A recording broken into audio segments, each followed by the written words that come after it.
सुहाग बरसे बन्नी तोहरे आंगनवा, सुहाग बरसे बन्नी तोहरे आंगनवा, सुहाग बरसे बन्नी तोहरे आंगनवा, सुहाग बरसे बन्नी तोहरे आंगनवा। पहला सुहाग बन्नी माया से मांगे, पहला सुहाग बन्नी माया से मांगे, अमर कर राम जी तोहरो सुहगवा, अमर करे राम जी तोहरो सुहगवा। सुहाग बरसे बन्नी तोहरे आंगनवा, सुहाग बरसे बन्नी तोहरे आंगनवा।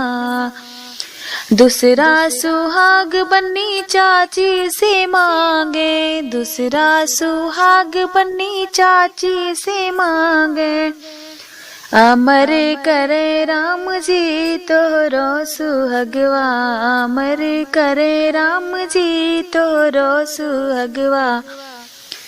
सुहाग बरसे बन्नी तोहरे आंगनवा, सुहाग बरसे बन्नी तोहरे आंगनवा। तीसरा सुहाग बन्नी भाभी से मांगे, तीसरा सुहाग बन्नी भाभी से मांगे, अमर करे राम नंदी तोहरो सुहगवा, अमर करे राम नंदी तोहरो सुहगवा।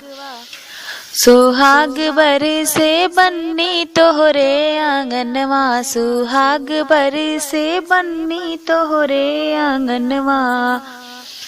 चौथा सुहाग बन्नी जिज्जी से मांगे, चौथा सुहाग बन्नी जिज्जी से मांगे, अमर कर राम बनी तोहरो सुहगवा, अमर करे राम बनी तोहरो सुहगवा।